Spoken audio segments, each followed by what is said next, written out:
नमस्कार, म जगदीश खरेल।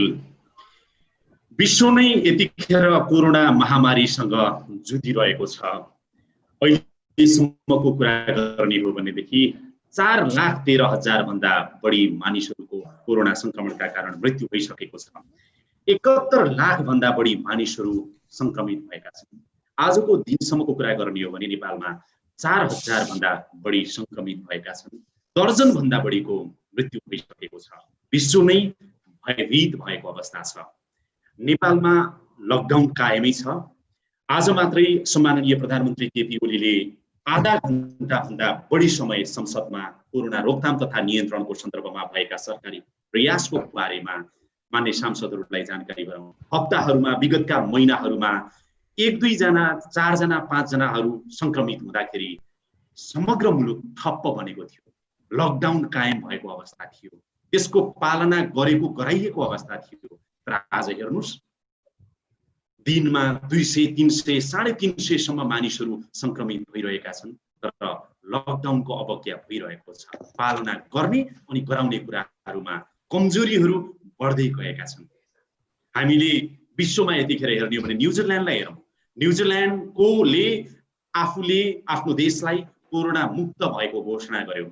फेब्रुअरीबाट लकडाउन सुरु गरिएको थियो। त्यहाँको प्रधानमन्त्री ज्यासिन्डा आर्डनले अस्ति मात्रै न्युजिल्यान्डलाई चाहिँ कोरोना मुक्त देश घोषणा गरिन्।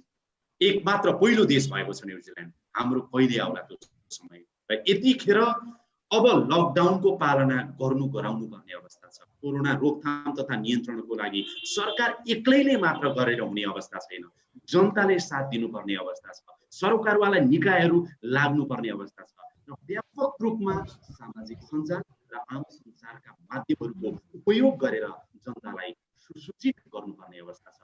त्यसैले आजको यो कार्यक्रम विशेष कार्यक्रम रहेको छ कि विशेष गरेर कोरोना रोकथाम तथा नियन्त्रणको सन्दर्भमा हाइजिन प्रमोसन गरेर स्वच्छ परिवार, सुखको आधार, क्लिन फ्यामिली, ह्याप्पी फ्यामिली कसरी बनाउने भन्ने उद्देश्यले आजको यो विशेष कार्यक्रम, यसमा हामी मिडिया क्याम्पेनको आज लन्च गर्दैछौँ र राज्यका विभिन्न सरकारवाला निकायहरू बीचमा प्यानल डिस्कसन पनि गर्नेछौँ। मिडिया क्याम्पेनलाई कसरी प्रभावकारी बनाउन सकिन्छ, कोरोना रोकथाम तथा नियन्त्रणको लागि कसरी प्रभावकारी कदम चाल्न सकिन्छ, राज्यले के गर्नुपर्छ, सरकारवाला निकायले के गर्नुपर्छ, मिडियाले के गर्नुपर्छ र जनताले कसरी साथ दिनुपर्छ, यो विषयमा आज हामी चर्चा गर्नेछौँ। महत्त्वपूर्ण व्यक्तिहरू आजको यो वेबिनार मार्फतको छलफलमा हुनुहुन्छ र यहाँहरूलाई म जानकारी गराउन चाहन्छु, उहाँहरूलाई एकचोटि परिचय पनि गराउन चाहन्छु। यतिखेर हाम्रो साथमा राष्ट्रिय स्वास्थ्य शिक्षा सूचना तथा सञ्चार केन्द्रका सिनियर हेल्थ एजुकेसन एडमिनिस्ट्रेटर हुनुहुन्छ कुञ्ज प्रसाद जोशी। म तपाईँलाई स्वागत गर्न चाहन्छु। त्यस्तै गरेर हाम्रो साथमा परिवार कल्याण महाशाखा अन्तर्गतको बाल स्वास्थ्य तथा खोप सेवा शाखाका चाहिँ प्रमुख हुनुहुन्छ डाक्टर झलक शर्मा गौतम। म तपाईँलाई पनि हार्दिक स्वागत गर्न चाहन्छु। त्यस्तै गरेर हाम्रो देशका, नेपालका एकजना अनमोल रत्न हुनुहुन्छ वरिष्ठ कलाकार हरिवंश आचार्य, उहाँको नामै काफी छ। म उहाँलाई पनि हार्दिक स्वागत गर्न चाहन्छु। त्यस्तै गरेर हाम्रो साथमा वाटर एड नेपालका कन्ट्री डाइरेक्टर हुनुहुन्छ तृप्ति राई। म तपाईँलाई पनि हार्दिक स्वागत गर्न चाहन्छु। र एकजना प्यानलिस्ट नेपाल टेलिभिजनका कार्यकारी अध्यक्ष डाक्टर महेन्द्र विष्ट केही समयपछि हामीसँग जोडिनुहुनेछ। उहाँलाई पनि म केही समयपछि स्वागत गर्नेछु। र यहाँहरूलाई जानकारी गराउँ, यो वेबिनार मार्फत भइरहेको यो छलफल, यो लन्च कार्यक्रम, सार्वजनिक गर्ने कार्यक्रम विशेष गरेर तपाईँले नेपाल टेलिभिजनमा हेर्न सक्नुहुन्छ। त्यस्तै गरेर इमेज एफएम 979, त्यस्तै गरेर दोलखा, काभ्रे, बर्दिया र सिराहाका विभिन्न एफएमहरूबाट पनि तपाईँहरूले सुन्न सक्नुहुन्छ। साथै वाटर एडको युट्युब च्यानल र फेसबुकबाट पनि तपाईँहरूले प्रत्यक्ष रूपमा हेर्न र सुन्न सक्नुहुन्छ। यतिखेर नेपाल टेलिभिजनका कार्यकारी अध्यक्ष एवं वरिष्ठ पत्रकार डाक्टर महेन्द्र विष्ट पनि आइसक्नु भएको छ। म डाक्टर महेन्द्र विष्टलाई हार्दिक स्वागत गर्दछु र यो क्याम्पेनको बारेमा छोटोमा केही जानकारी गराउनु हुनको लागि म कुञ्ज सरलाई अनुरोध गर्दछु र कुञ्ज सर मार्फत नै त्यसपछि हाम्रो तृप्ति राईलाई बाँकी थप हाइलाइट्सको लागि ह्यान्डओभर गरिदिनु हुनको लागि अनुरोध गर्दछु। कुञ्ज सर। धन्यवाद जगदीश सर। स्वच्छ परिवार सुखको आधार भन्ने ब्यानरमा रहेर नेपाल सरकार, स्वास्थ्य तथा जनसङ्ख्या मन्त्रालय, राष्ट्रिय स्वास्थ्य शिक्षा सूचना केन्द्र र वाटर एड लगायत अन्य सरकारवाला साझेदारी संस्थाहरूको संयुक्त सक्रियता र पहलमा हामीले कोभिड-19 अर्थात् कोरोना भाइरस रोकथाम र नियन्त्रणको लागि एउटा हामीले मिडिया क्याम्पेन सुरु गर्न गइरहेका छौँ। विशेषतः कोरोना भाइरस रोकथामको लागि समुदाय, व्यक्ति र परिवारले आफ्नो दैनिक जीवनमा पालना गर्नुपर्ने स्वस्थ सामाजिक व्यवहारलाई आनी बानीलाई हामी ध्यानमा राखेर यो मिडिया क्याम्पेन हामी लन्च गर्दैछौँ। यसबाट हाम्रो देशमा कोरोनाको संक्रमण फैलिने क्रमलाई रोक्नको लागि व्यक्ति आफैले भूमिका खेल्नुपर्ने, परिवार आफैले भूमिका खेल्नुपर्ने, समुदाय आफैले भूमिका खेल्नुपर्ने कुरालाई हामीले यो मिडिया क्याम्पेन मार्फत हामीले एकदमै प्रभावकारी रूपमा अगाडि सन्देश दिन खोजिरहेका छौँ। यो क्याम्पेनको लागि सबै मिडिया कर्मीहरूलाई म हार्दिक स्वागत गर्न चाहन्छु र आभार व्यक्त गर्न चाहन्छु। यसको बारेमा थप प्रस्तुतिकरण गरिदिनु हुन म वाटर एडका राष्ट्रिय निर्देशक श्री तृप्ति राईज्यूलाई प्रस्तुतिकरणको लागि अनुरोध गर्न चाहन्छु। धन्यवाद। धन्यवाद कुन्दन सर। तर्विशी म प्रेजेन्टेसनपट्टि लागौँ। हजुर प्लिज। धन्यवाद सबैलाई र आजको कार्यक्रममा फेरि पनि स्वागत छ। वाटर एड नेपालको तर्फबाट NHEICC को लिडरसिपमा यो क्याम्पेनलाई सपोर्ट गर्दाखेरि हामीलाई धेरै खुसी पनि लागेको छ। तर हामीलाई के पनि मनन छ भने यो एकदमै एउटा कठिन अवस्था छ, जटिल अवस्था छ र यसबाट निस्कनलाई कोभिड-19 लाई हामीले चाहिँ नि रेस्पोन्ड गर्नलाई हामी सबैको कलेक्टिभ एक्सन चाहिन्छ र त्यसैलाई लिएर म केही छोटो यस क्याम्पेनको बारेमा तपाईहरुसँग प्रस्तुत गर्न चाहन्छु। Next slide.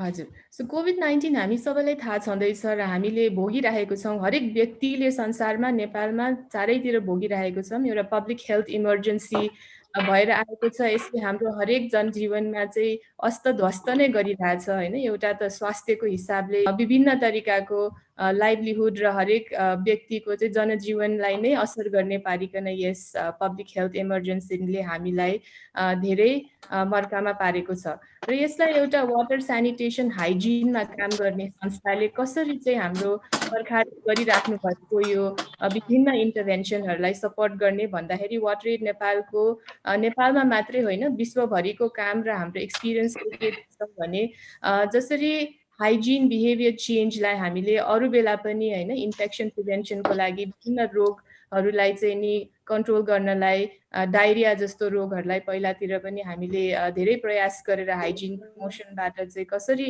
कम गर्ने भन्ने कुराहरू गर्दाखेरि कोभिड-19 मा पनि यही कुरा चाहिँ मिल्दोजुल्दो रहेछ हैन। र हामीले के बुझ्यौं भने जुन चाहिँ कुरा विश्वभरि र नेपालमा पनि हामीले हात धुन पर्छ, मिची हात धुने, साबुन पानीले हात धुने भन्ने कुरा चाहिँ आज मात्रै होइन धेरै वर्षदेखिको गरिरहेको छौँ र यो कोभिड-19 लाई पनि प्रिभेन्ट गर्नलाई एउटा पहिलो माध्यम चाहिँ साबुन पानीले हात धुने भन्ने पनि रहेछ र त्यही कुरालाई लिएर हामी वाटर एड नेपालले NHEICC को यो क्याम्पेनमा कसरी यो कुरालाई अझै फर्दर प्रमोट गर्ने, विभिन्न अरू व्यवहारहरूसँग वाटर स्यानिटेसन हाइजिनलाई पनि कसरी अगाडि लाने भन्ने प्रयासमा चाहिँ अगाडि बढिरहेको छौँ र आजको यो मास मिडिया क्याम्पेनमा हामीले धेरै जस्तो यो ह्यान्ड वाशिङ बिहेभियर चेन्जमा नै फोकस गरेर अगाडि बढ्ने भनेको छौँ र यो जुन चाहिँ इनिसिएटिभ आज हामी सुरु गर्दैछौँ र यो एकदमै युनिक तरिकाले लन्चिङ पनि भइरहेछ। खासै भेटघाट पनि गर्न पाइँदैन तर मलाई विश्वास छ विभिन्न मिडियमबाट यो इन्टरनेटको माध्यमबाट टिभी, टेलिभिजन, रेडियो, FM स्टेसनबाट सबैले सुन्नुहुन्छ र हामीलाई साथ दिनुहुन्छ।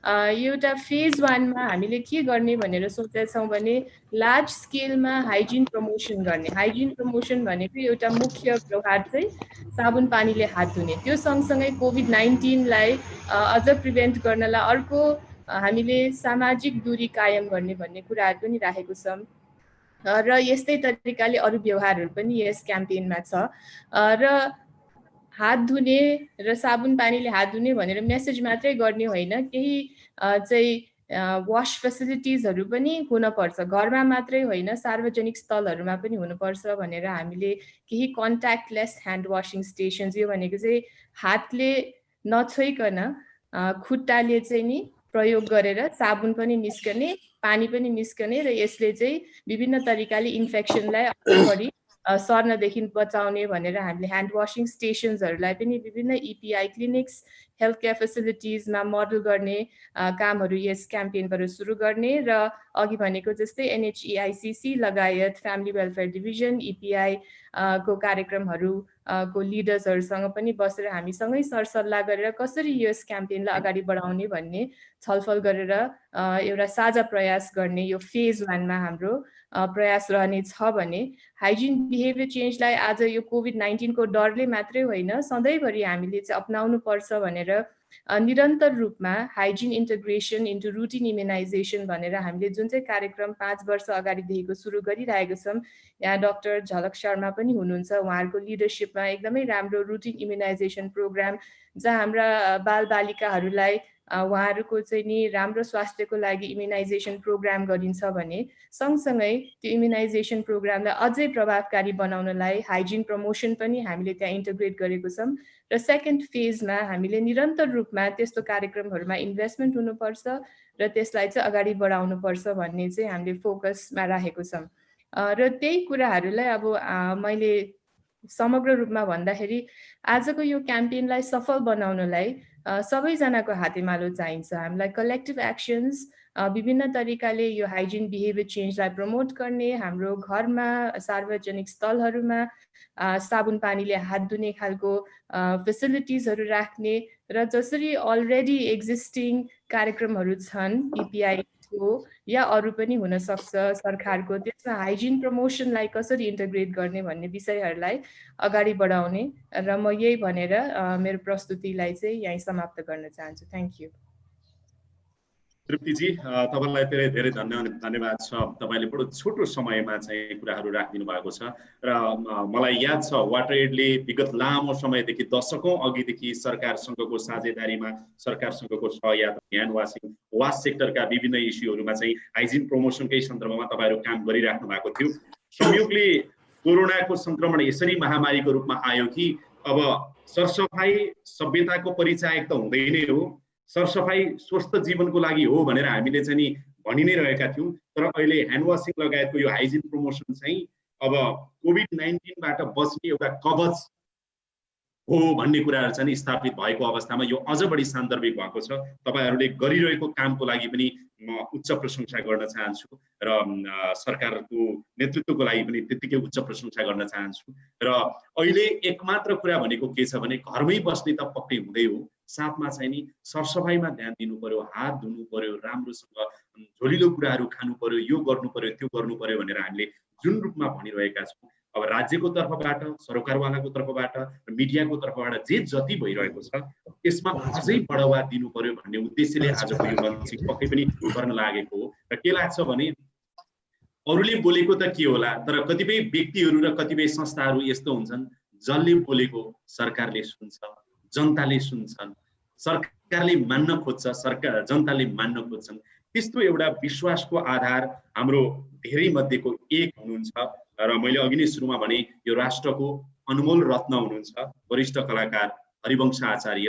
हामीले एउटा मिडिया क्याम्पेन यसरी लन्च गर्दैछौँ, सुरुवात गर्दैछौँ र यस अन्तर्गत धेरै कुराहरू, धेरै फ्याक्टरहरू छन्। तर त्यसमध्ये सम्भवतः आज हामीले मिडिया क्याम्पेन अन्तर्गतकै एउटा PSA लन्च सार्वजनिक गर्दैछौँ होला र यसको बारेमा अलिकति भनेर यसलाई सार्वजनिकीकरण गरिदिनु हुनको लागि म वरिष्ठ कलाकार हरिवंश आचार्यज्यूलाई हार्दिक अनुरोध गर्दछु।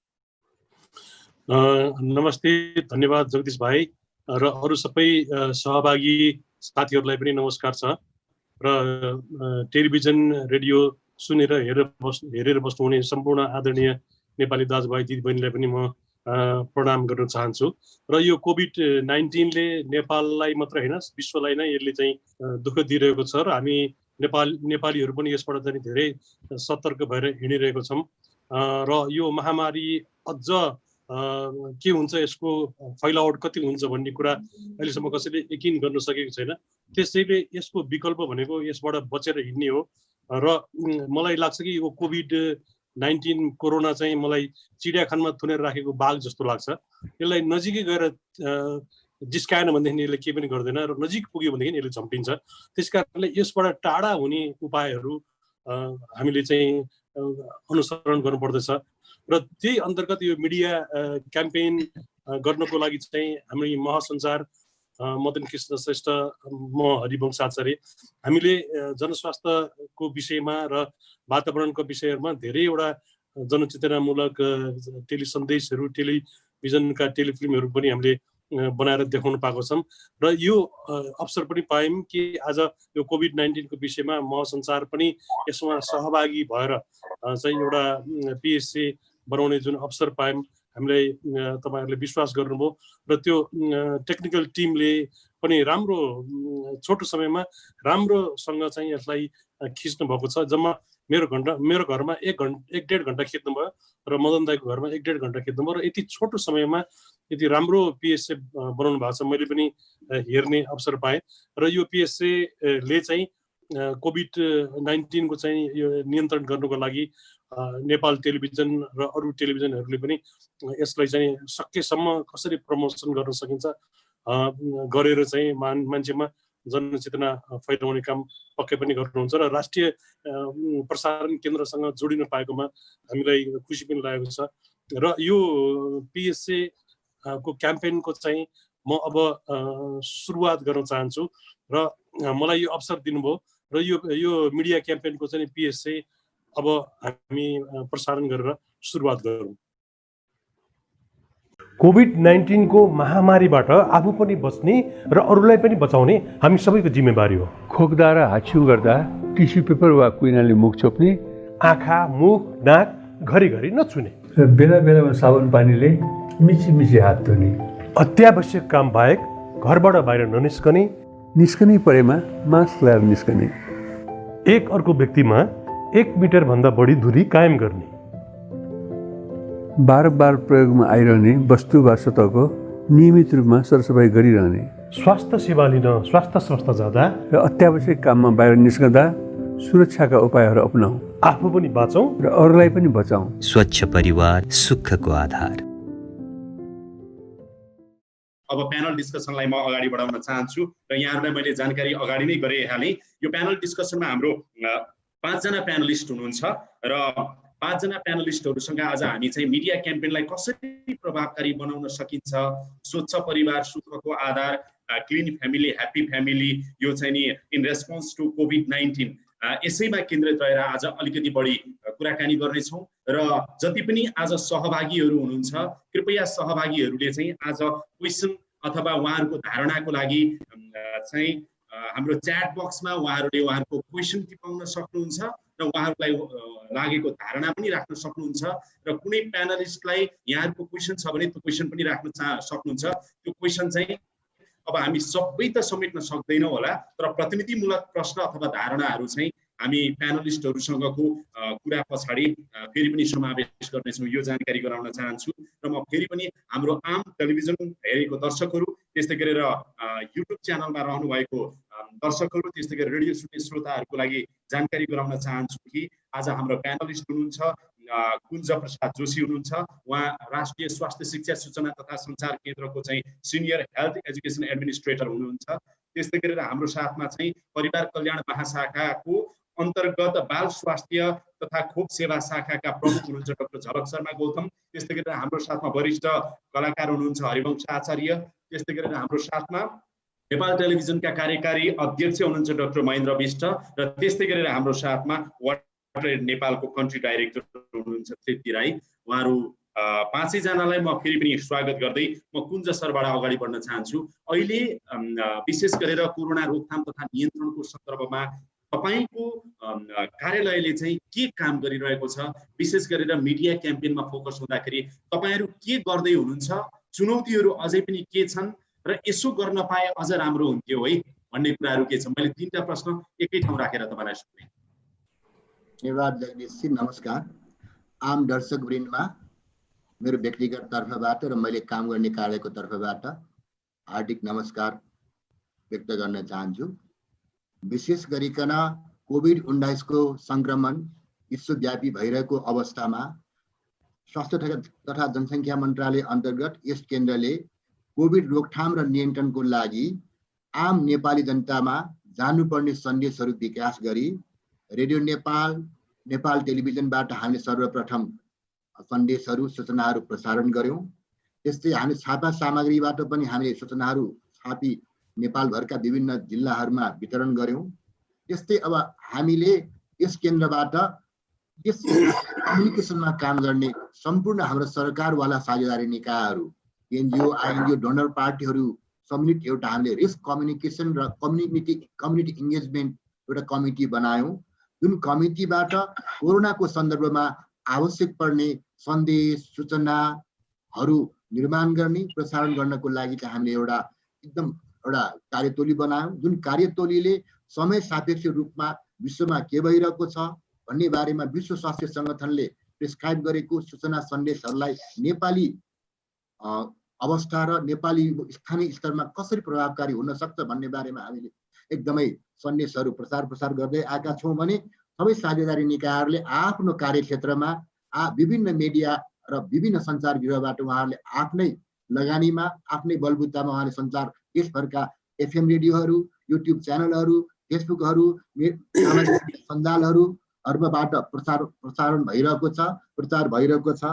यस बापत पनि हामीले टेलिकम, एमसेल, स्मार्टफोन जस्ता सेवा प्रदायकहरूसँग रिक्वेस्ट गरेर हामीले चाहिँ मोबाइलबाट कोभिड-19 को सन्दर्भमा बस्ने उपाय, रोकथामका उपायको बारेमा, सोसियल डिस्टेन्सको उपायको बारेमा हामीले सन्देश लगातार सुरु भएदेखि अहिलेसम्म प्रसारण हुँदै आइरहेको छ।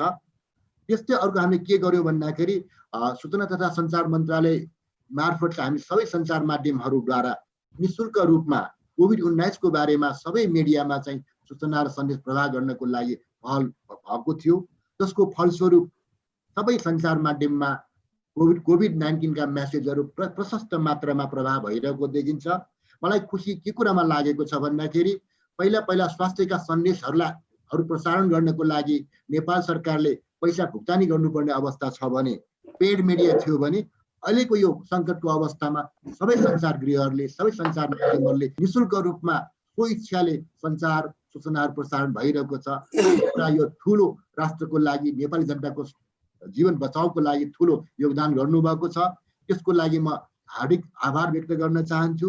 त्यसैले हामीले के लाग्यो भने स्वास्थ्य भन्ने विषय स्वास्थ्य मन्त्रालयको जिम्मेवारी मात्र होइन कि सबै वर्गको, सबै क्षेत्रको उत्तिकै जिम्मेवारी र उत्तिकै दायित्व बोक्नुपर्ने विषय हो। विशेष गरिकन कोभिड-19बाट बच्नको लागि अहिले हामी प्रमोसन गरिरहेको साबुन पानीले हात धुने, यो साबुन पानी हात सधैँ साथ भन्ने क्याम्पेनका नारा साथ हामीले विगत 2068 सालदेखि नै यो हाइजिन प्रोग्रामहरू, अभियानहरू सञ्चालन गर्दै आइरहेको हो।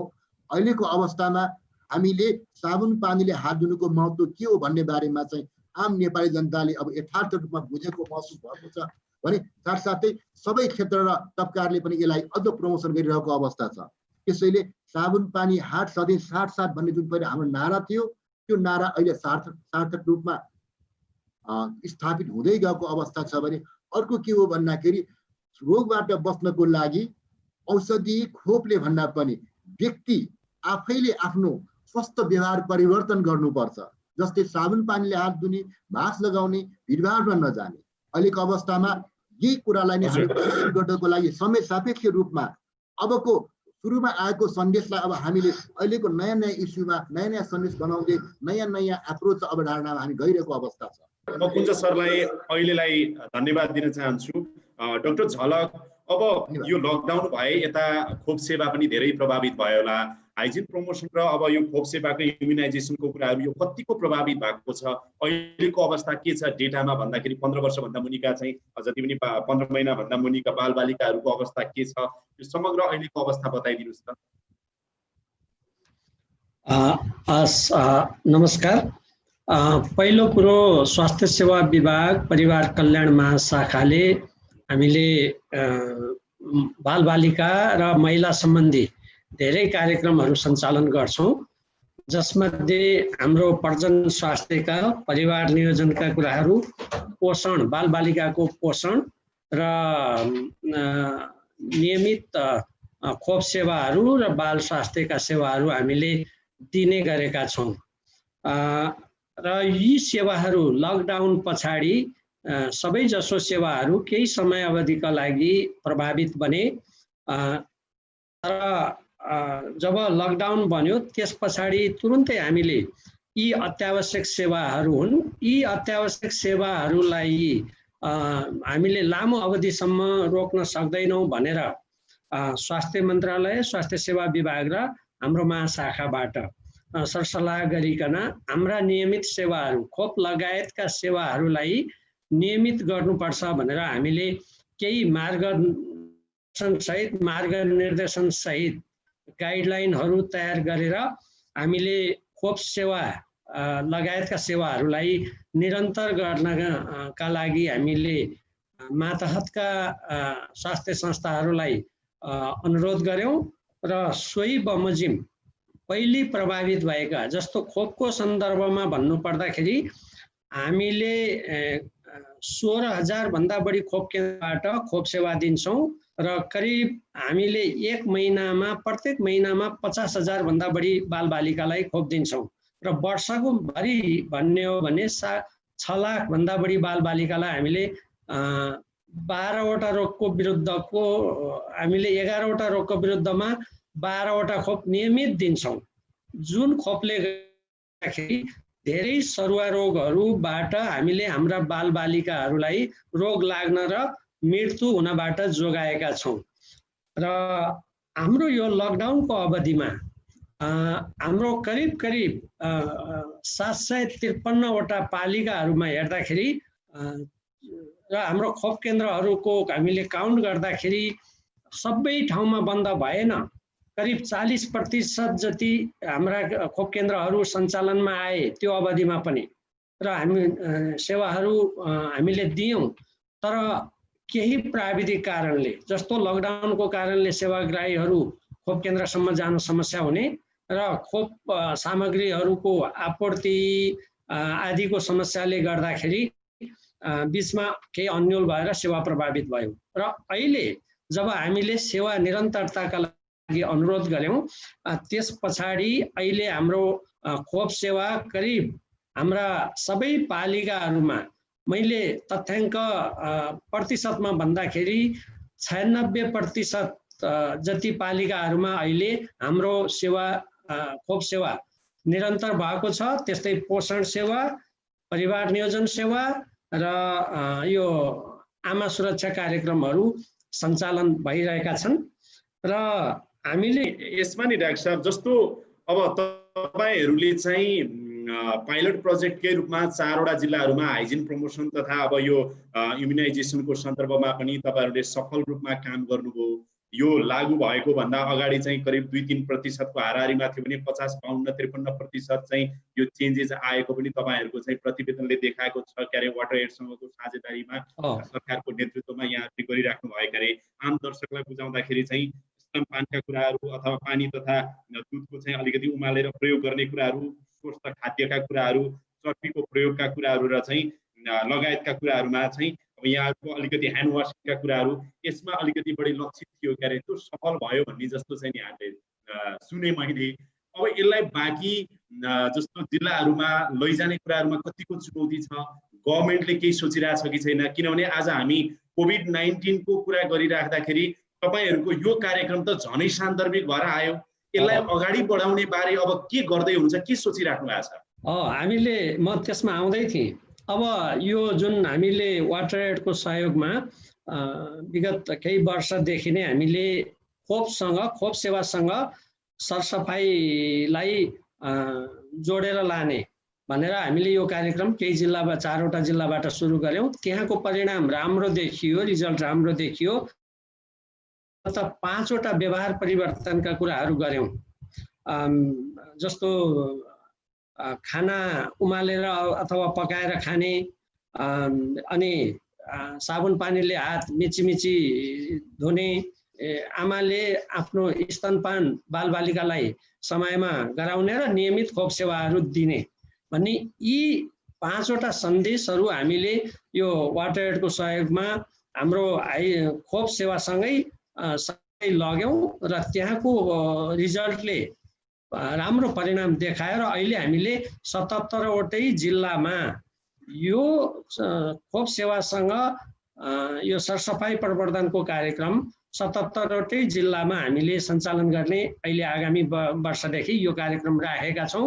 हामीले तालिमको व्यवस्था गरेका छौं, प्रचार सामग्रीहरूको व्यवस्था गरेका छौँ।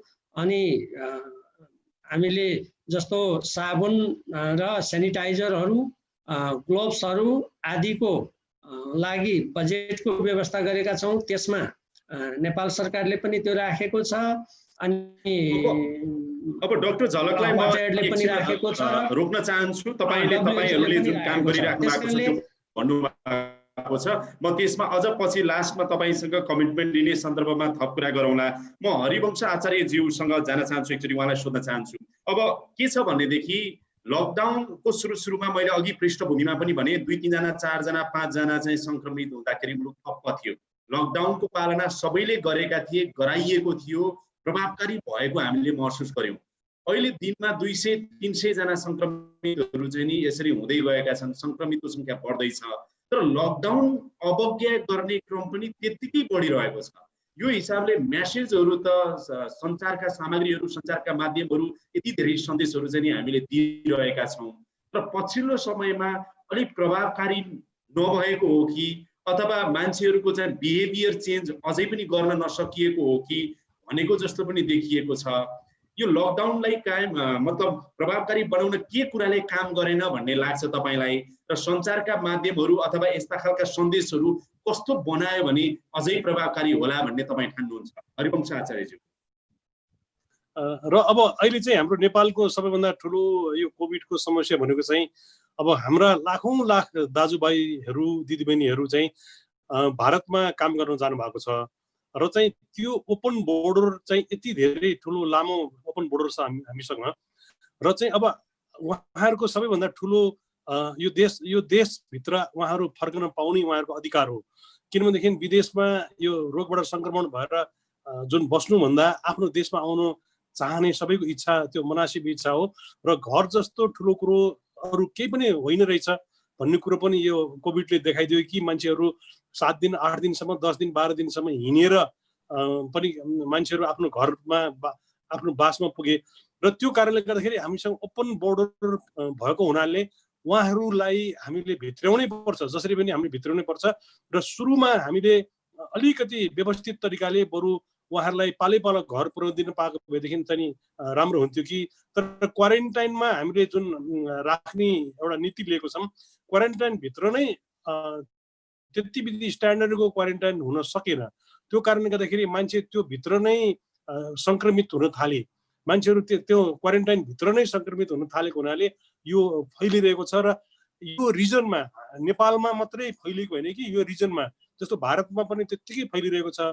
र भारतमा धेरै फैलिनु भनेको मतलब हो नेपालमा पनि फैलिने, त्यो स्योर सर्टको कुरा हो।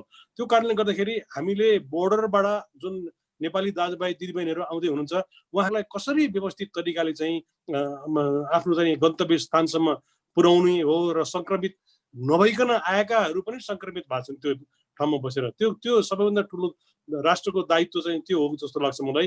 र अब रोग लाग्नुभन्दा रोग लाग्न नदिनु नै जाति भन्ने कुरा हामीले धेरै पहिलेदेखि सुनिरहेको कुरा हो।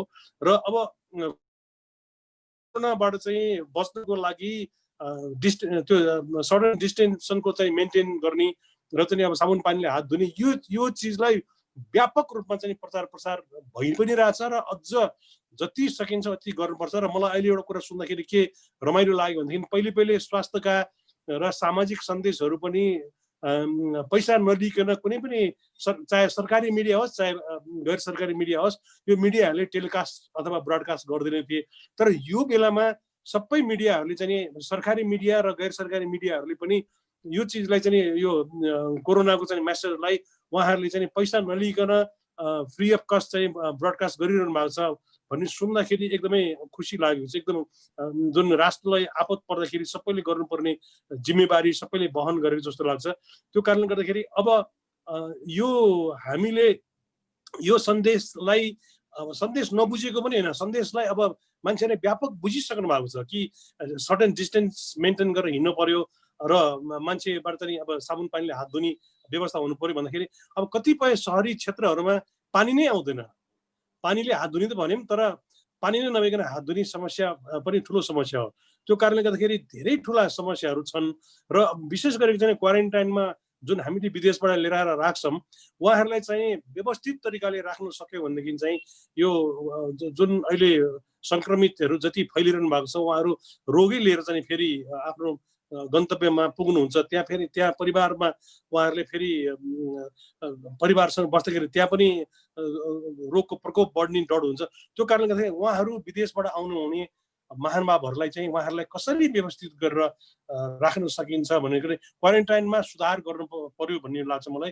तर अब सबैलाई अब पिपिए टेस्ट गर्नु भनेको पनि त्यो राज्यले गाह्रै काम हो, राज्यले गर्न नसक्ने नै काम हो। किनभने अब 3 करोड 60 लाख जनतालाई चाहिँ सबैलाई पर्सन टु पर्सन चेक गर्नलाई गाह्रो काम हो। हामीभन्दा धेरै धेरै धनी देशले पनि गर्न सकेका छैनन् र सबैभन्दा हामीले अपनाउनु पर्ने यही कुरा हो जस्तो लाग्छ मलाई। पक्कै पनि अब परीक्षणलाई विस्तार गर्नै पर्यो, क्वारेन्टिनहरूको चाहिँ व्यवस्था आधारभूत मापदण्ड पुरा गरेको क्वारेन्टिन चाहिँ बनाउनै पर्यो। यसमा सरकार पनि लाग्नुपर्छ, सरकारलाई सरकारवाला निकाय र जनताले पनि साथ दिन जरुरी छ। यो सरकार एक्लैले गर्न सक्दैन। अघि नै मैले चाहिँ न्युजिल्यान्डको उदाहरण दिएँ। न्युजिल्यान्ड चाहिँ नि पहिलो चाहिँ देश बन्यो, कोरोना मुक्त देश भनेर चाहिँ घोषणा भयो। त्यहाँको प्रधानमन्त्री ज्यासिन्डा आर्डनले चाहिँ कोरोना मुक्त देश भनेर घोषणा गरिन्। 50 लाख जनसङ्ख्या रहेको देशमा त्यसको एकमात्र सूत्र के थियो भने सरकारको राम्रो स्ट्रङ लिडरसिप, स्टेक होल्डरहरूको स्ट्रङ पार्टनरसिप र जनताको ओनरसिप। यो रोग लाग्यो भने म मर्छु, मलाई गाह्रो हुन्छ, त्यसकारण मैले यसको ओन गर्नुपर्छ र म नै सहभागी हुनुपर्छ भनेर जनताको इच्छा शक्तिको कारण पनि त्यहाँ सफल भयो। नेपालमा पनि त्यो अवस्था ल्याउनु पर्नेछ। म डाक्टर महेन्द्र विष्ट जो वरिष्ठ पत्रकार हुनुहुन्छ, नेपाल टेलिभिजनको तपाईँ कार्यकारी अध्यक्ष हुनुहुन्छ, अहिले कोरोना रोकथाम तथा नियन्त्रणको सन्दर्भमा आम सञ्चारका माध्यमहरू प्रिन्ट अथवा इलेक्ट्रोनिक्स, रेडियो, टेलिभिजन अथवा न्यू मिडिया, अनलाइनदेखि सामाजिक सञ्जालहरूको चाहिँ भूमिका कस्तो पाउनु भएको छ? तपाईँले समीक्षा गर्दा कतिको प्रभावकारी छ भन्ने लाग्छ? अब सबभन्दा पहिले त धन्यवाद जगदीशजी र यो सबै प्यानलिस्टहरूलाई नमस्कार मेरो तर्फबाट पनि।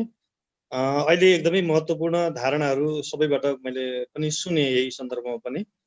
जहाँसम्म मिडियाको भूमिकाको कुरा छ, मिडियाले अब अरूले पनि जुन खालको चाहिँ पहिले पेड हुन्थ्यो भने अहिले चाहिँ फ्री अफ कस्टमा पनि आयो, एकदम प्रशंसनीय भन्नुभएको छ। त्यो एउटा पक्षले पनि आफै उजागर गरेको छ। त्यो बाहेक पनि हामीसँग न्युजको हिसाबमा अथवा प्रोग्रामको हिसाबमा अहिलेको इस्युजको हिसाबमा पनि कोभिड-19 सबैभन्दा प्रायोरिटीको विषय यसै पनि परिहाल्यो। हरेक कुरा तपाईँले हरेक खालको यसको चाहिँ सेगमेन्टहरूमा जानुभयो भने चाहे न्युजमा होस् चाहे प्रोग्राममा होस्, सबैले कोभिड-19लाई फोकस नगरिकन आफ्नो चाहिँ न्युज अगाडि बढाउने, प्रोग्राम अगाडि बढाउने सम्भवै छैन। त्यस कारणले गर्दाखेरि प्रायोरिटी दिएकै छ र प्रायोरिटी दिँदाखेरि पनि त्यसलाई राम्रो खालको एङ्गलमा दिन सक्यो भने त्यो मिडियाको चाहिँ कम्युनिकेटिभ त्यो चाहिँ रोल हुन्छ, त्यो चाहिँ एकदमै इफेक्टिभ हुन्छ। त्यो हिसाबमा हेर्दाखेरि पनि मिडियाको 4-5वटा खालको रोलहरू चाहिँ अहिले मैले प्रभावकारी ढङ्गले अगाडि बढेको देख्छु। एउटा चाहिँ समाचारहरूको प्रायोरिटाइज गर्ने, यसमा हरेक खालका इन्टरभ्यूदेखि टक सोदेखि हरेक प्रोग्रामहरूमा चाहिँ यो विषयलाई सम्बन्धित क्षेत्रको व्यक्तित्वको विज्ञहरूको धारणासहित आउने एउटा कुरा भयो। अर्को चाहिँ मेसेजहरू पनि अलग अलग किसिमले दिने, जुन मेसेजहरू दिन्छ त्यो चाहिँ एकदमै इफेक्टिभ किसिमले दिने। यस्तै अब राष्ट्रले एकदम चिनेको व्यक्तित्वहरूलाई पनि अगाडि राखेर उहाँहरू मार्फत पनि एउटा खालको धारणा दिने, विज्ञहरूलाई स्वयंलाई अगाडि राखेर उहाँहरू मार्फत पनि धारणाहरू दिने र सँगसँगै अथोरिटीहरू पनि सरकारी क्षेत्रबाट पनि जो हुनुहुन्छ उहाँहरूले पनि आफ्नो आधिकारिक धारणाहरू राख्ने जुन काम भएको छ त्यसले गर्दाखेरि प्रभावकारी देखिएको छ। र अहिले विभिन्न खालका अध्ययनहरूले हेर्दाखेरि पनि मिडियाको रोल चाहिँ निकै राम्रो देखिएको छ। अहिले सबैभन्दा बढी कोभिड-19 को बारेमा सूचनाको लिनको लागि मान्छेले कुन मिडिया सर्च गर्छ भन्ने प्रेस काउन्सिलले एउटा रिसर्च गरेर रिपोर्ट भर्खरै मात्रै सार्वजनिक गरेको थियो। त्यो हेर्दाखेरि अनलाइन मिडिया, सोसल मिडिया र अरू सबै खालका मिडियाहरूको रोल देखाएको छ। तर क्रेडिबिलिटीको हिसाबमा हेर्नुहुन्छ भने सबैभन्दा बढी टेलिभिजनलाई देखाएको छ। त्यसपछि तपाईँको पत्र पत्रिका छ, रेडियो छ र अरू मेन स्ट्रिम मिडियाहरू नै छ अनलाइन सँगसँगै। यसले गर्दाखेरि मेन स्ट्रिम मिडियाको भूमिका यसमा एकदमै सकारात्मक। मिडिया जर्नलिस्टहरू आफैमा अलमलमा कतिको परेको पाउनु भएको छ? जस्तो कोभिडकै सन्दर्भमा अब अलिकति पूर्व तयारीका कुरा, ज्ञानका कुरा अथवा एप्रोचका कुरा, यी सबै हिसाबले चाहिँ सही सूचना, सत्य सूचना दिने हिसाबमा नेपालको मिडियामा दुई तीनवटा कुरा छ। एउटा चाहिँ के भन्दाखेरि नेपाल सरकारले स्वास्थ्य मन्त्रालय मार्फत यहाँ सङ्घीय सरकारको स्वास्थ्य मन्त्रालयले र प्रदेशहरूमा पनि कतिपयमा सामाजिक विकास मन्त्रालयले दैनिक रूपमा नियमित एउटा चाहिँ प्रेस कन्फरेन्स गरेर जानकारी दिने गरेको छ, जुन आधिकारिक सूचना छ। त्यसले नै समग्रमा चाहिँ सङ्क्रमितहरूको सङ्ख्या, मृतकहरूको सङ्ख्या, निको भएकाहरूको सङ्ख्याको यकिन चाहिँ देशभरि जसले लेख्यो भने एउटै डाटा पाउँछ, त्यो चाहिँ एकदमै अथेन्टिक छ, त्यो राम्रो छ। त्यो बाहेकमा चाहिँ विभिन्न च्यानलबाट कहिलेकाहीँ चाहिँ सूचनाहरू प्रवाह गर्ने र त्यो सूचनाहरू चाहिँ म्याच्योर्ड भइ नसक्ने, जस्तो कतिपय टेस्टमा जानेहरू चाहिँ एउटा सिङ्गल टेस्टको त्यो कोर्स चाहिँ पुरा गर्यो तर अर्को टेस्टमा पनि जानुपर्ने हुँदाखेरि त्यसले गर्दाखेरि कति अलमल हुन्छ। कति चाहिँ यसमा चाहिँ अब प्रभावितहरूको बयानहरू जुन लिने हुन्छ, कथाहरू उनको बारेमा बनाइने हुन्छ, त्यो सन्दर्भमा चाहिँ आफ्नो खालको एङ्गलहरू हुन्छ। अब कतिपय चाहिँ मेन स्ट्रिम मिडिया भन्दा युट्युबले अथवा सोसियल मिडियाहरूले ल्याएको कुरालाई पनि मिडियामै आएको भनिँदाखेरि पनि भ्रम हुन्छ। मैले हेर्दाखेरि मिडिया, खास गरी प्रोफेसनल मिडिया र जर्नलिस्टहरूले ल्याएको सूचनाहरू चाहिँ त्यस्तो चाहिँ अब फेक न्युजहरू चाहिँ खास छैन। तर प्राय जसो अब एक सँगसँगै डाक्टर विष्ट एउटा अर्को कुरा पनि तपाईँलाई सोध्न मन लाग्यो। जस्तो मेसेजको कुरा गर्दा सेन्डर पनि धेरै होलान्, च्यानलहरू धेरै होलान्, मेसेज पनि यति धेरै अनगिन्ती छन्। अब रिसिभर त चाहिँ जनताहरूमा पठाएका सन्देशहरू, आम सञ्चार माध्यम अथवा अरू कुनै पनि माध्यमबाट पठाएका सन्देशहरू अहिले पछिल्लो समयमा हेर्दाखेरि आम जनताको कानसम्म पुग्ने, कानबाट मनसम्म पुग्ने गाह्रो हुने, मनसम्म पुग्यो भने गाह्रो भन्ने हो कि भनेको जस्तो अवस्था परिणाममा अहिले यो लकडाउनको अवज्ञा हेर्नुभयो भने देखिन्छ। यद्यपि अब 3 महिना हुन लागिसक्यो, त्यसका आफ्नै पीडादायक अवस्थाहरू छन्। तर के कारणले अझै प्रभावकारी काम गर्न सकेको छैन? कान हुँदै मन, मन हुँदै व्यवहार परिवर्तनसम्म पुर्याउन किन सकिरहेको छैन? कहाँनिर चाहिँ समस्या देख्नुहुन्छ तपाईँ? होइन, यसमा त धेरैवटा फ्याक्टर हुन्छ। मान्छेको के हुन्छ भने नेपाल जस्तो देशहरू जुन एकदमै अल्प विकसित छन्, विकासोन्मुख हुने चरणमा भएका देशहरूमा चाहिँ जनजीविका पनि सँगसँगै व्यक्तिले हरेक दिन कमाएर खानुपर्ने हुन्छ। त्यो कारणले गर्दाखेरि कतिपय बाध्यताहरू छन्। कतिपय अरू खालका स्वास्थ्य समस्यादेखि हाम्रो सामाजिक परिवेशदेखि हरेक कुराका कारणले गर्दाखेरि पनि व्यक्ति चाहिँ बाहिर निस्कनु पर्ने आवश्यकताहरू पनि हुन्छ। र कतिमा चाहिँ के हुन्छ भन्दाखेरि हेलचक्राइको अवस्थाहरू पनि हुन्छ। आफैमा अथवा आफ्नो सर्कलभित्र नआउन्जेलसम्म हामीलाई चाहिँ पर्दैन अथवा मलाई चाहिँ पर्दैन भने जस्तो खालको पनि लाग्छ। र कतिपय सरकारले चाल्ने कदमहरू हुन्छन्, ती कदमहरूमा पनि अब प्रभावकारिता यो चाहिँ नयाँ नयाँ भयो, हरेकका लागि प्रयोग जस्तो भयो। कोही पनि कोभिड-19 आउँदैछ र त्यसको लागि म यसरी मुकाबला गर्छु भन्ने तयारी अवस्थामा थिएन। र हाम्रो जस्तो देशमा त झन् स्वास्थ्यको इन्फ्रास्ट्रक्चरै यति कमजोर अवस्थामा थियो कि त्यसले गर्दाखेरि उसले कोप गर्न सक्ने सम्भावना कमजोर भयो। हाम्रो विज्ञहरूले पनि अब धारणाहरू अन्तर्राष्ट्रिय रूपमा जे आउँछन् त्यसलाई पक्रिँदै आफ्नो धारणा बनाउँदै जाने खालको भयो। किन भन्दाखेरि हाम्रो आफ्नै खालको रिसर्चको चाहिँ कुनै चाहिँ युनिटहरू पनि थिएन, मेथोलोजीहरू पनि थिएन। त्यो कारणले गर्दाखेरि धेरै अब मनलाई मात्रै बुझाएर हिँड्ने भनेको कुरा त आफ्नो ठाउँमा छ, तर परिवेश पनि सँगसँगै आउँछ। यो कारणले गर्दाखेरि चाहिँ कतिपय चाहिँ अब अन्यलहरू पनि बेलामा निर्णय गर्न सक्ने, निर्णय गर्दाखेरि त्यो निर्णयलाई कार्यान्वयन गर्न सक्ने, यी कारणले पनि कतिपय कन्फ्युजन देखिएका हुन्। तर आम रूपमा भन्ने हो भने चाहिँ यसलाई मुकाबला गर्नको निम्ति सिङ्गो देश एक ठाउँमा भएको, सबै जनताहरूको एउटै भावना भएको र मिलेरै अगाडि बढेको र मनलाई जितेरै अगाडि बढेको देख्छु मैले चाहिँ।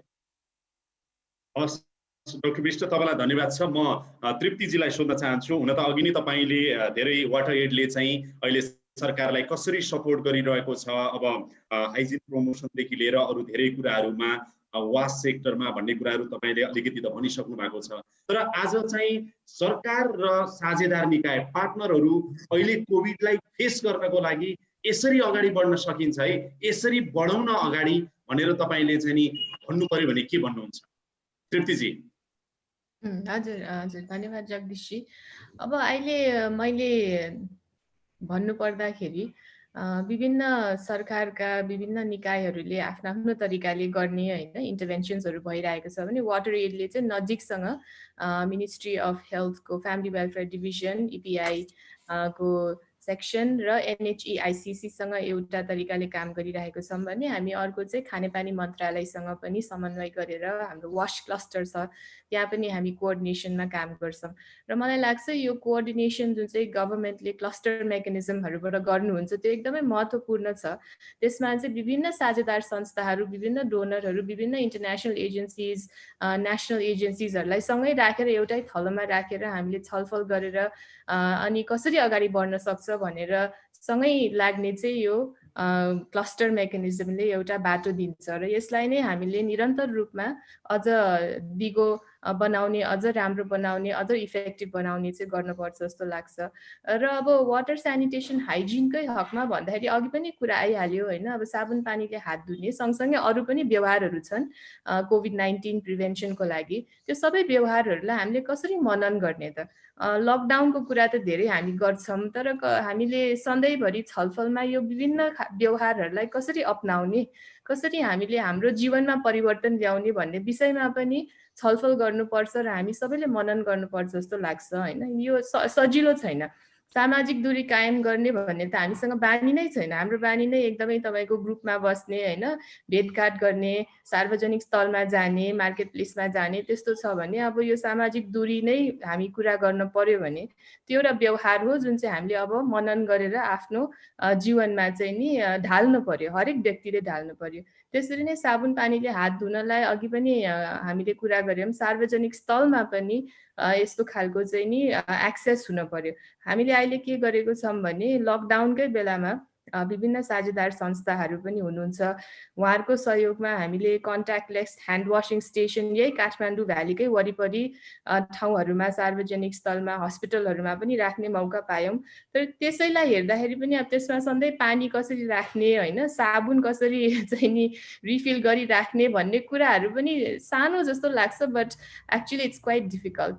अनि त्यस्तो खालको विषयहरूमा कसरी मिलेर गर्ने त, यसलाई सस्टेनेबल कसरी बनाउने भन्ने कुराहरूमा चाहिँ सरकारको एकदमै रोल रहन्छ र मलाई लाग्छ तृप्ति म्याडम तपाईँले यो बोलिराख्दाखेरि तपाईँलाई एउटा चाहिँ हाम्रो खेमराज श्रेष्ठजीले प्रश्न पनि सोध्नु भएको छ, म अहिले यही बिचमा राखिहाल्छु। अब यो धेरै अवेरनेसको कामहरू त चाहिँ भइ नै रहेको छ, तर तपाईँहरूले अहिले सुरु गर्नुभएको क्याम्पेनमा चाहिँ यो कम्युनिकेसन एडभोकेसी इनिसिएटिभ्स जे लिनु भएको छ यसको स्पेसिफिक चाहिँ के हो, के छ यसभित्र, यो क्याम्पेनभित्र यो चाहिँ टार्गेट ग्रुप तपाईँहरूको को हो यो क्याम्पेनको भनेर खेमराज श्रेष्ठजीले सोध्नु भएको छ, छोटोमा जवाब दिनुहोस् त। हुन्छ, मैले उहाँको टिपेको थिएँ, thank you so much.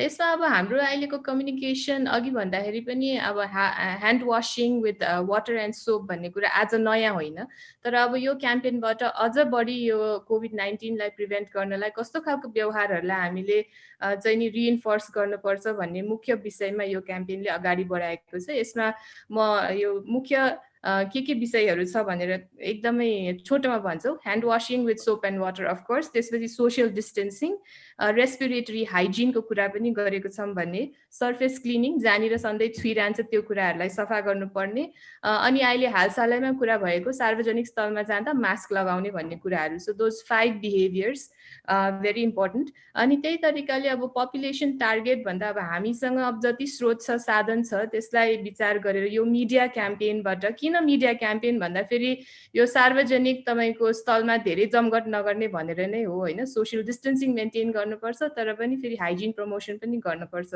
So यो मिडिया क्याम्पेनबाट चाहिँ 6 मिलियन पिपल हामीले टार्गेट गरेको विभिन्न माध्यमबाट। र अर्को अघि हाइजिन प्रमोसन थ्रु रुटिन इम्युनाइजेसनको कुरा गर्दा तपाईँको 650,000 mothers of children below 15 months of age, उहाँहरूलाई पनि हामी चाहिँ नि एकदमै तपाईँको फोकस रूपमा हाइजिन प्रमोसनमा चाहिँ तपाईँको इन्गेज गर्नेछौँ भने विभिन्न जहाँनिर तृप्ति म्याडम म तपाईँलाई तृप्ति म्याडम म एकै मिनट मात्रै रोकेँ, किनभने फेरि पनि एकचोटि यो पिएसए जुन आज हामी मिडिया क्याम्पेन अन्तर्गतको सार्वजनिक गर्दैछौँ, नेपाल टेलिभिजन लगायतका रेडियोबाट फेरि एकचोटि सार्वजनिक गर्नुपर्ने भएकोले म तपाईँको कुरा कन्टिन्यू हुन्छ। हाम्रो सहकर्मी विजयजीलाई एकचोटि पिएसए फेरि सार्वजनिक गर्न म अनुरोध गर्दछु। कोभिड-19 को महामारीबाट आफू पनि बच्ने र अरूलाई पनि बचाउने हामी सबैको जिम्मेवारी हो। खोक्दा र हाछिउ गर्दा टिस्यु पेपर वा कुइनाले मुख छोप्ने, आँखा, मुख, नाक घरिघरि नछुने र बेला बेलामा साबुन पानीले मिची हात धुने, अत्यावश्यक काम बाहेक घरबाट बाहिर ननिस्कने, निस्कनै परेमा मास्क लगाएर निस्कने, एक अर्को व्यक्तिमा 1 मिटर भन्दा बढी दूरी कायम गर्ने, बार प्रयोगमा आइरहने वस्तु वा सतहको नियमित रूपमा सरसफाइ गरिरहने, स्वास्थ्य सेवा लिन स्वास्थ्य संस्था जाँदा र अत्यावश्यक काममा बाहिर निस्कँदा सुरक्षाका उपायहरू अपनाऊ, आफू पनि बाँचौँ र अरूलाई पनि बचाऊ। स्वच्छ परिवार सुखको आधार। यो पिएसए वाटर एडको वेबसाइटमा पनि अहिले तपाईँले प्रत्यक्ष रूपमा हेर्न सक्नुहुन्छ, त्यसलाई त्यहाँ राखिसकिएको छ। म तृप्ति म्याडम तपाईँ अघिको कुरालाई कन्टिन्यू गर्नुहोस्, सरी मैले बिचमा रोक्नु पर्यो, त्यही एकचोटि फेरि हामी प्रसारण गर्न सक्छौँ कि भनेर प्लिज। हजुर अब यो इन्टरनेट र यस्तो तरिकाले कार्यक्रम गर्दा सम्भवतः पनि टेक्निकल डिफिकल्टिज हुन्छ र म हामी सबैको तर्फबाट माफी माग्छु। हाम्रो जति पनि पार्टिसिपेन्ट्स हुनुहुन्छ, this is our new normal होइन, अब के गर्ने। बट होपफुली पिएसएलाई तपाईँहरूले त्यो युट्युबमा हेर्नुहुन्छ होला। पिएसएमा मैले अहिले भनेकै व्यवहारहरूलाई अझ राम्रो तरिकाले हाम्रो हरिवंश ज्यू मदन कृष्ण दाईहरूले भन्नुभएको छ र उहाँहरूले भन्दा अझ राम्रो तरिकाले हामी सबैले अपनाउँछ होला भन्ने हाम्रो विश्वास छ। र उहाँले अर्को खेमजीले एडभोकेसीको कुरा पनि गर्नुभएको थियो होइन। खेमजी एडभोकेसीमा हामीले त्यही अब विभिन्न तरिकाको हाइजिन बिहेभियर चेन्जको कुरा त गर्छौँ, तर गर्दा गर्दै हाम्रो विभिन्न क्षेत्रहरूमा घर घरमा सार्वजनिक स्थलमा चाहिँ क्रिटिकल वास फेसिलिटिजहरू अभाइलेबल हुनुपर्छ भनेर पनि एडभोकेसी गरेको छौँ र यस्तै तरिकाको फाइनेन्सिङ मेकानिजम्स पनि हुनुपर्छ भनेर पनि गरेको छौँ। क्रिटिकल ह्यान्ड वासिङ फेसिलिटिज एउटा भयो भने अघि पानीको कुरा आयो होइन, अब साबुनको कुरा आउँछ, विभिन्न तरिकाको चाहिँ यस्तो खालको सामग्रीहरू पनि पहुँचमा हुनुपर्छ सबैजनाको भन्ने कुरा चाहिँ एडभोकेसी हामीले गरिरहेको छौँ। हस्, म जीलाई धेरै धेरै धन्यवाद दिन चाहन्छु। अब सरकारको तर्फबाट केही सरकारको लागि पनि प्रश्न आएको छ। हाम्रो चाहिँ कुञ्ज सरलाई पनि होला यो र झलक सरलाई पनि होला, यहाँहरू दुवैजनाले पालैसको बताइदिनु होला। कुञ्ज सरले विशेष गरेर पूर्वा मोक्तानजीले सोध्नु भएको छ कि सरकारले किन यस्ता खालका सन्देशहरू चाहिँ अलिकति प्रिभेन्टिभ खालको मेसेजहरू तयार गर्नको लागि अलिकति फोकस नगरेको होला, पूर्व तयारीको कुराहरूको सन्दर्भमा अझ बढी न्यूनीकरणको लागि अझ चाहिँ हाम्रा फोकस नभएका होलान् भन्ने प्रश्न चाहिँ नि पूर्वा मोक्तानजीले सोध्नु भएको छ। पहिला कुञ्ज सरले बताइदिनुहोस्, त्यसपछि कुञ्ज सर लगत्तै झलक सरले पनि बताइदिनु होला।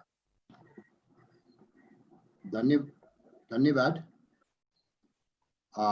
पूर्वाजीलाई धेरै धेरै धन्यवाद।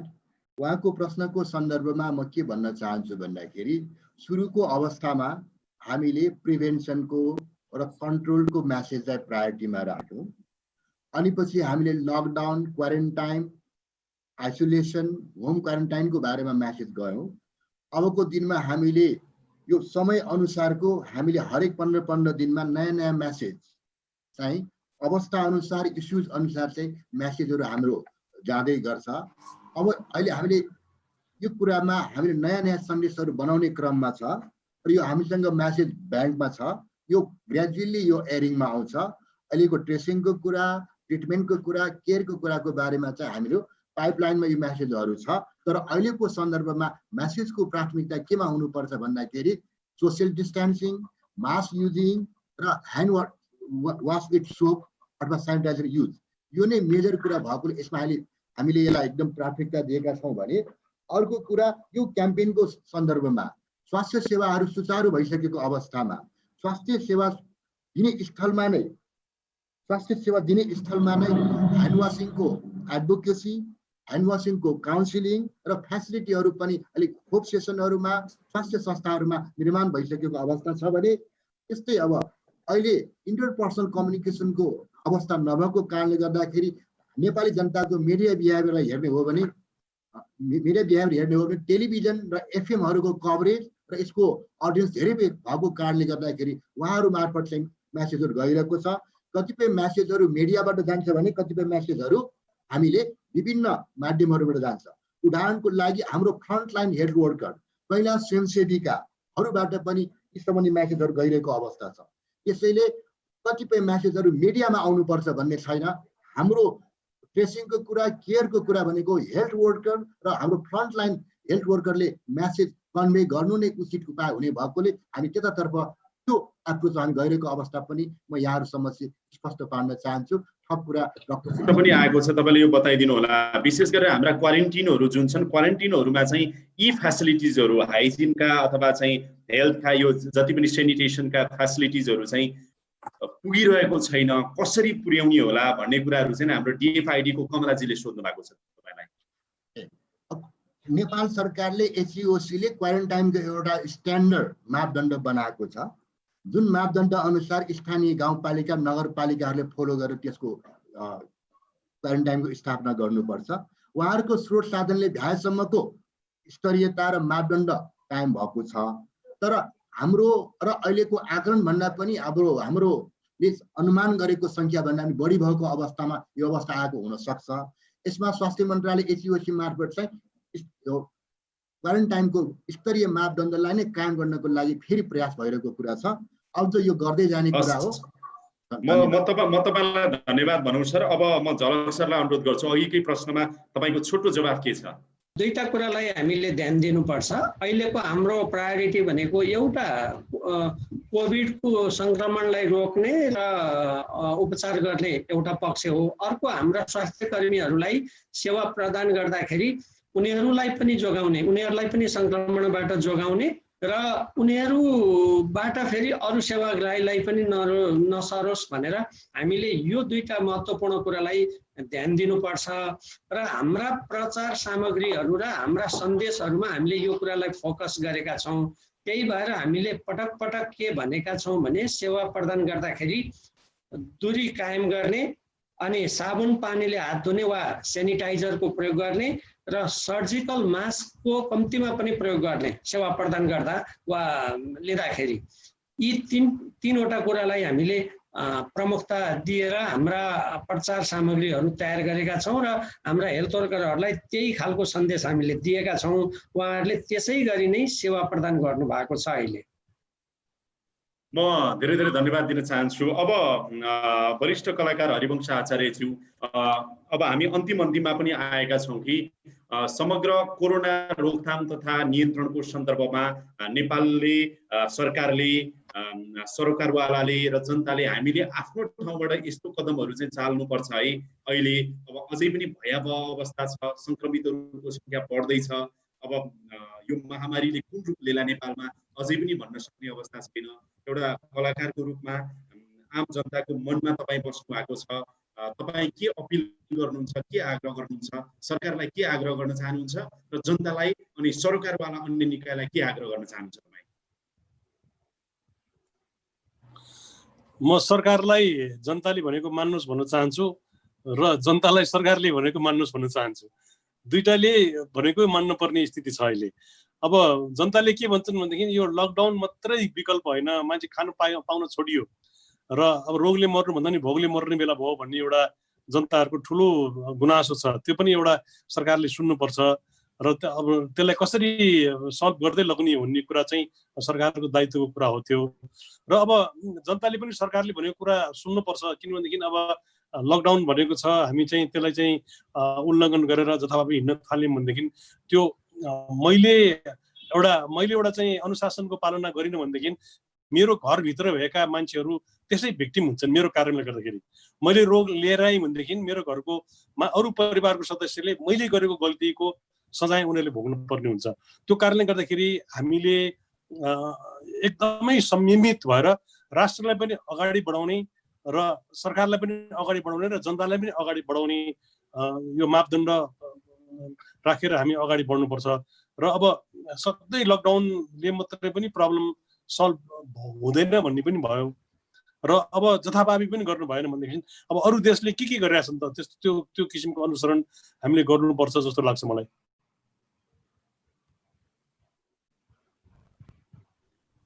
हरिवंश आचार्यज्यू, यो कुराकानीको लागि म तपाईँलाई धन्यवाद दिन्छु। डाक्टर महेन्द्र बिष्ट, अब के गर्दाखेरि कोरोनाको चाहिँ यो सामना गर्न सकिएला?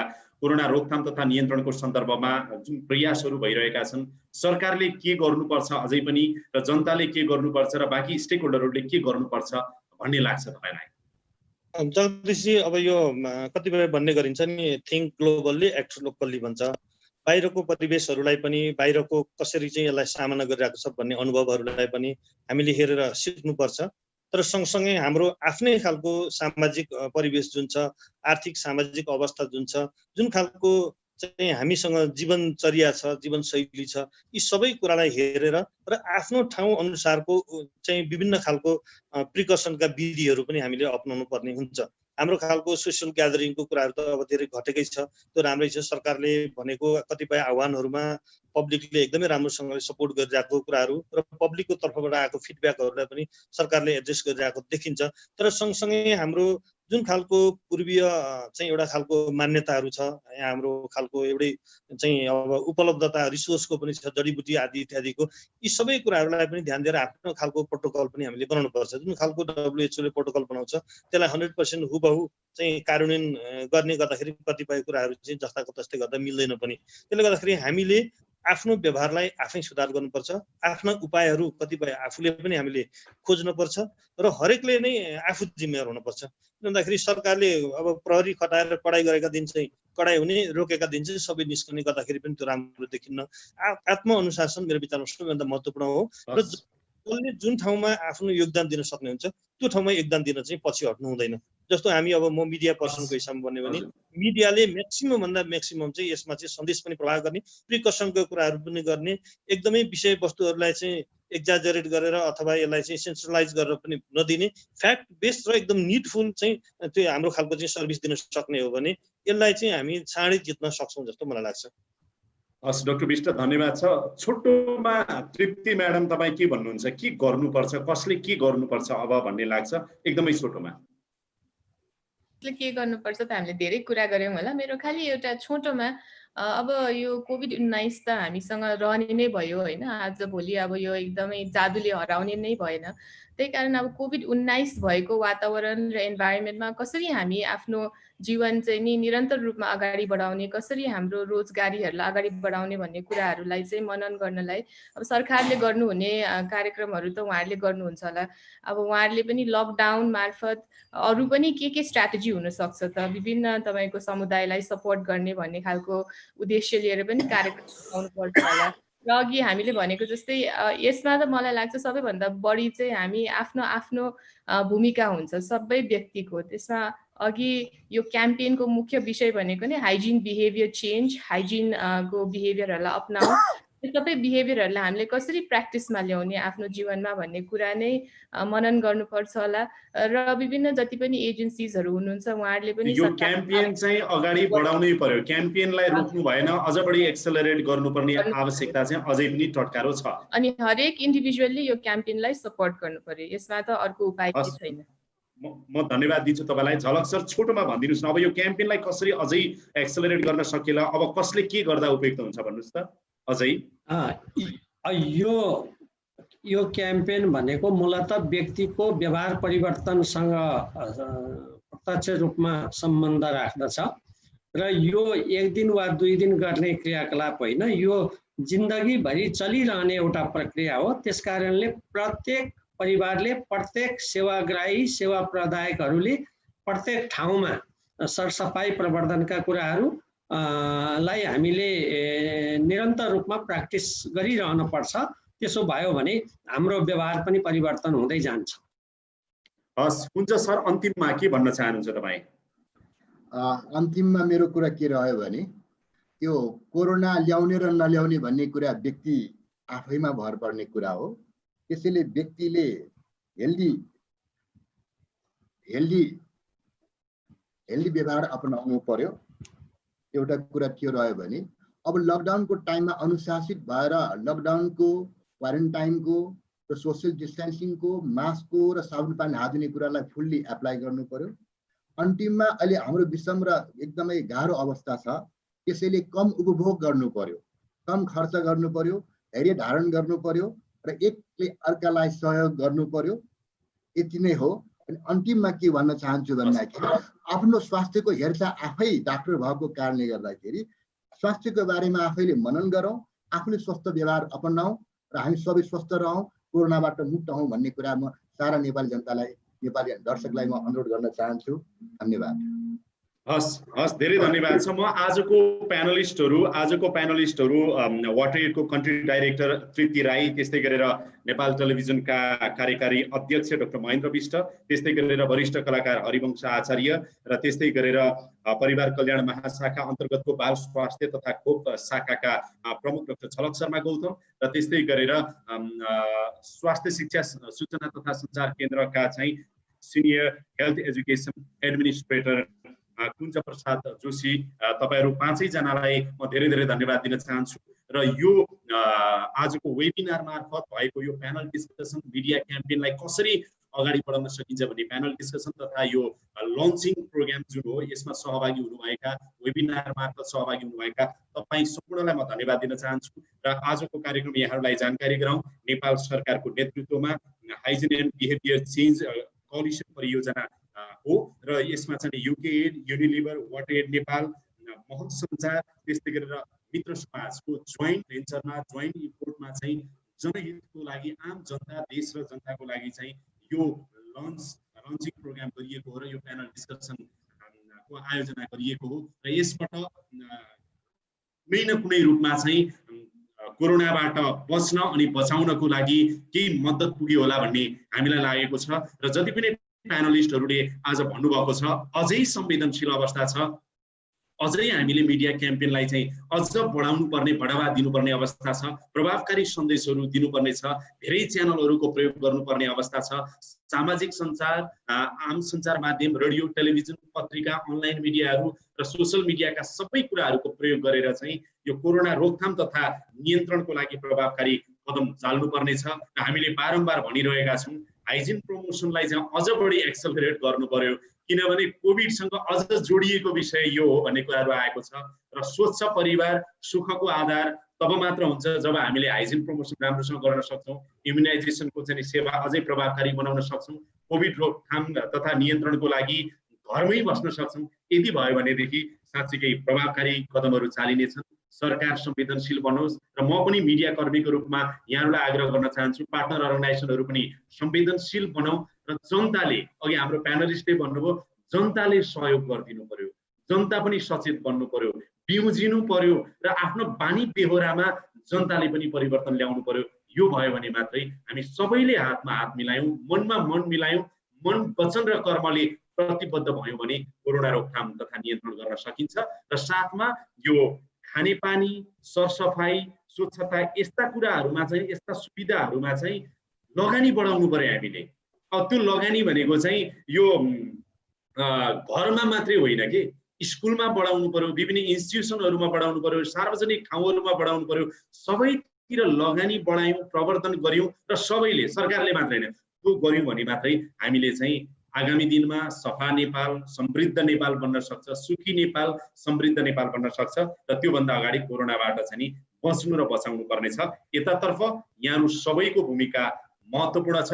आज हामीलाई नेपाल टेलिभिजनबाट, इमेज एफएम 979बाट, त्यस्तै गरेर दोलखा, काभ्री, बर्दिया, सिराहा लगायतका विभिन्न जिल्लामा रहेका एफएम स्टेसनहरूबाट र त्यस्तै गरेर वाटरएडको चाहिँ युट्युब च्यानल, फेसबुक यिनीहरूबाट प्रत्यक्ष रूपमा हेर्ने तथा सुन्ने आम जनताहरूलाई म धन्यवाद दिन चाहन्छु, प्यानलिस्टहरूलाई पनि धन्यवाद दिन चाहन्छु र आयोजकलाई पनि धन्यवाद दिन चाहन्छु। कृपया घरमै बस्यौँ, घरमा बस्यौँ भनेदेखि कोरोना बाहिर आउँदैन। अघि हरिवंश आचार्यज्यूले भन्नुभएको थियो त्यो के अरे चिडियाखानामा राखेको बाघ भनेको जस्तो त्यसको छेउमा गयो भने मात्रै आउने हो र साबुन पानीले हात धुउँ, सरसफाइमा विशेष ध्यान पुर्याउँ। यो आग्रह गर्दै कोरोनाबाट बच्न र बचाउनको लागि हामी सबैको भूमिका महत्त्वपूर्ण हुन्छ। यो समय संवाद कुराकानीको लागि म तपाईँहरू सबैलाई धन्यवाद दिँदै बिदा चाहन्छु र तपाईँहरूलाई पनि बिदा गर्छु। धेरै धेरै धन्यवाद छ। नमस्कार छ। अब बिदा हुन्छ। धन्यवाद। कोभिड-19 को महामारीबाट आफू पनि बच्ने र अरूलाई पनि बचाउने हामी सबैको जिम्मेवारी हो। खोक्दा र हाछ्यु गर्दा टिस्यु पेपर वा कुइनाले मुख छोप्ने, आँखा, मुख, नाक घरिघरि नछुने र बेला बेलामा साबुन पानीले मिची मिची हात धुने, अत्यावश्यक काम बाहेक घरबाट बाहिर ननिस्कने, निस्कनै परेमा मास्क लगाएर निस्कने, एक अर्को व्यक्तिमा 1 मिटर भन्दा बढी दूरी कायम गर्ने, बारम्बार प्रयोगमा आइरहने वस्तु वा सतहको नियमित रूपमा सरसफाइ गरिरहने, स्वास्थ्य सेवा लिन स्वास्थ्य संस्था जाँदा र अत्यावश्यक काममा बाहिर निस्कँदा सुरक्षाका उपायहरू अपनाऊ। आफू पनि बाँचौँ र अरूलाई पनि बचाऊ। स्वच्छ परिवार सुखको आधार।